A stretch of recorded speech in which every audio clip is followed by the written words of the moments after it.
27 के अंदर भारतीय जनता पार्टी प्रचंड बहुमत के साथ फिर उत्तर प्रदेश में सरकार बनने जा रही है। भारतीय जनता पार्टी एक आंधी नहीं सुनामी बनकर इस देश के अंदर उभरी है।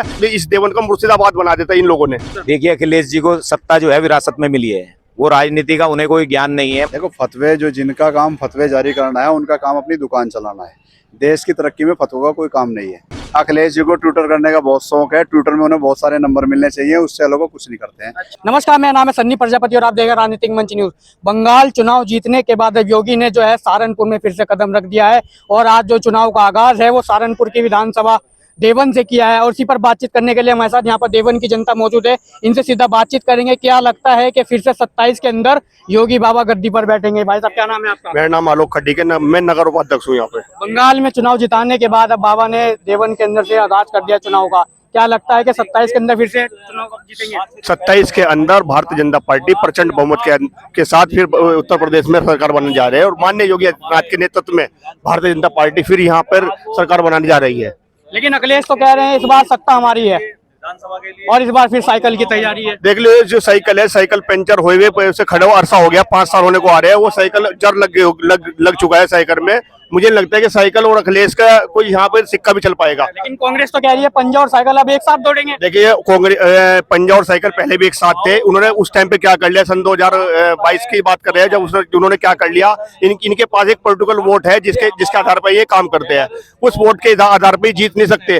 अब भारतीय जनता पार्टी के साथ अगड़ा पिछड़ा सब और हिंदू मुस्लिम सब वोट जुड़ चुके हैं और भारतीय जनता पार्टी एक आंधी नहीं सुनामी बनकर इस देश के अंदर उभरी है। इस सुनामी को रोकने का किसी की हिम्मत, किसी के बस की बात नहीं है। अखिलेश यादव बड़े आरोप लगा रहे हैं, कह रहे हैं बंगाल जो है धोखे से जीत लिया, वहां पर जबरदस्ती चुनाव हुआ। देखिए, जब इनके पास कोई अपनी जो इनका एक वोटर होता है ना, उन्हें समझाने के लिए जिनके पास इनके पास कोई वो नहीं रहता ना, तो फिर ये इस तरह की बात करते हैं कि हमारे ये वोट चोरी कर ली, क्योंकि ये अपने वोटर को किसी न किसी तरह अपने पास रोकना चाहते हैं। लेकिन आज स्थिति है कि इनका वोटर जो कूल वोटर है, वो भी इनके पास रुकने का नाम नहीं ले रहा। आप बंगाल के अंदर देख लोगे, जो टीएमसी के लोग थे वही अब भाजपा के लोग बने घूम रहे हैं। क्यों घूम रहे हैं? क्योंकि ये लोग अब इनसे भी, इनके जो वोटर है इनसे भी ऊब चुके हैं और सब अब भारतीय जनता पार्टी राष्ट्रीय नेतृत्व की तरफ और भारतीय जनता पार्टी के राष्ट्रीय नेतृत्व और प्रदेश में योगी जी की तरफ को देख रहे हो। चाहे किसी प्रदेश में देख लो आप। लेकिन बाबा ने आज फतवे का बड़ा जिक्र किया, कह रहे हैं फतवा जारी हो जाता था, खाना होता है तो फतवा जारी होता है, या कुछ काम करना होता तो फतवा जारी। देखिए, हम देवन के मूल निवासी, हमें पता है जब डेनमार्क में कोई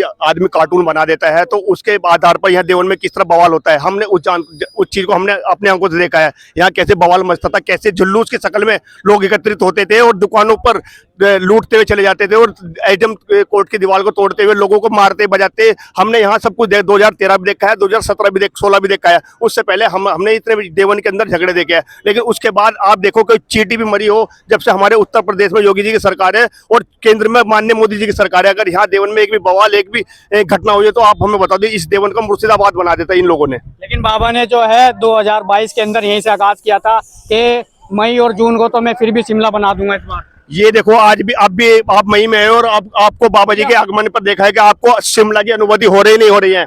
ये आप यहीं आगे देख लो कि मई में आप यहाँ खड़े और शिमला बना रखा है हमारे बाबा जी ने यहाँ पे। तो क्या लगता है कि इस बार 27 में बाबा का कुर्सी पक्की है? निश्चित रूप से माननीय मुख्यमंत्री जहाँ भी प्रचार के लिए जा रहे हैं, जिस भी प्रदेश में, चाहे वो हरियाणा हो, चाहे महाराष्ट्र हो, चाहे अभी बंगाल का चुनाव हो या असम का चुनाव हो, निश्चित रूप से देश की जनता माननीय योगी जी को पसंद करती है। 2027 में उत्तर प्रदेश में निश्चित रूप से तीसरी बार माननीय योगी जी मुख्यमंत्री बने। लेकिन कांग्रेस तो लगातार हमलावर है, कह रही है धोखे से चुनाव जीत रहे हैं, लड़ाई झगड़े करके चुनाव जीत रहे हैं। अभी 5 राज्यों का चुनाव हुआ है। उन 5 राज्यों में तमिलनाडु में भी चुनाव हुआ है और केरल में भी चुनाव हुआ है। अगर भारतीय जनता पार्टी धोखे से चुनाव जीतती है, ईवीएम में गड़बड़ी होती है, निश्चित रूप से वहां भी होती है।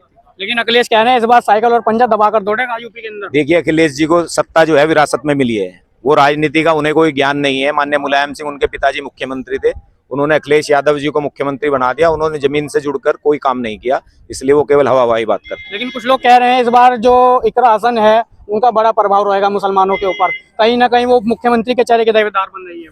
देखिए, इकरा हसन जी का कोई प्रभाव नहीं पड़ेगा। इकरा हसन जी अपने दल की राजनीति करेंगी, जो उनके मतदाता हैं वो उनको वोट देंगे, जो भारतीय जनता पार्टी के मतदाता हैं भारतीय जनता पार्टी को वोट देंगे, तो कोई फर्क नहीं पड़ता। निश्चित रूप से इस बार उत्तर प्रदेश में पूर्ण बहुमत की भारतीय जनता पार्टी की सरकार बनेगी। बाबा ने आज फतवे का बड़ा जिक्र किया है, खाना होता है तो फतवा जारी होता है, कुछ काम करना होता है तो फतवा जारी होता है। ऐसा कैसा फतवा था जो लगातार जारी होता था? लेकिन निश्चित रूप से आप जानते हैं कि देवबंद दारुल उलूम केंद्र है पूरे विश्व के इस्लामिक स्कॉलर्स का।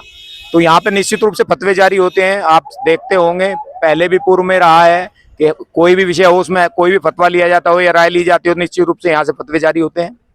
लेकिन अखिलेश ने तो कहा था ना तो कैराना में कोई प्लान होता है ना सहारनपुर में कोई प्लान होता है। अखिलेश जी को क्या पता, अखिलेश जी की सरकार में जब दंगे हुए तो कितना बड़ा पलायन उस समय हुआ था। अखिलेश जी की सरकार में बेकसूर लोगों को मारा गया था। बीजेपी को आरोप कहते हैं इन्होंने दंगे करवाए थे बीजेपी वालों ने। बीजेपी कैसे दंगे कराएगी जब सरकार उनकी थी? अगर बीजेपी ने दंगे कराए थे तो उन्हें कार्रवाई करानी चाहिए थी। जब अखिलेश जी की सरकार में दूसरी सत्ता दल के विपक्ष के लोग कैसे दंगा करा सकते हैं? जी भाई साहब, क्या फतवों पर रोक लग गई है देवन के अंदर? देखो, फतवे जो जिनका काम फतवे जारी करना है उनका काम अपनी दुकान चलाना है। देश की तरक्की में फतवों का कोई काम नहीं है। मेरा मानना है कि जब विकास होता है, योगी जी की सरकार में हर व्यक्ति का लास्ट व्यक्ति तक विकास पहुंचा है। तो मैं तो जब से उत्तर प्रदेश में योगी जी मुख्यमंत्री बने हैं, विकास की गंगा बही है और क्राइम जीरो हुआ है। लेकिन लगातार अखिलेश सवाल उठा रहे हैं, कह रहे हैं कि कुछ भी कंट्रोल नहीं हो पाया, यूपी को बर्बाद करके रख दिया बाबा ने। अखिलेश जी को ट्विटर करने का बहुत शौक है। ट्विटर में उन्हें बहुत सारे नंबर मिलने चाहिए, उससे लोग कुछ नहीं करते हैं। अच्छा। उन्हें जो है पिता की विरासत मिली है। उनके पिता ने बहुत संघर्ष किया, मुख्यमंत्री बने। उनकी जगह उनके चाचा को मुख्यमंत्री बनना था, चाचा की जगह वो मुख्यमंत्री बने, उसका फायदा उन्होंने उठाया। और वे आप समझिए कि सफाई में क्या क्या होता था। सारा का सारा जो है उत्तर प्रदेश का पैसा सफाई में लूटा है। अब जब से उत्तर प्रदेश में सरकार बदली है तो आपने देखा है कि जो सड़कें बनी है, हाईवे बने हैं, एक्सप्रेस वे बने हैं, जनता खुश है। और मैं दावा विश्वास के साथ कहता हूँ कि तीसरी बार हैट्रिक के साथ योगी जी आएंगे। अखिलेश जी ने नाम दिया है भारतीय जनता पार्टी।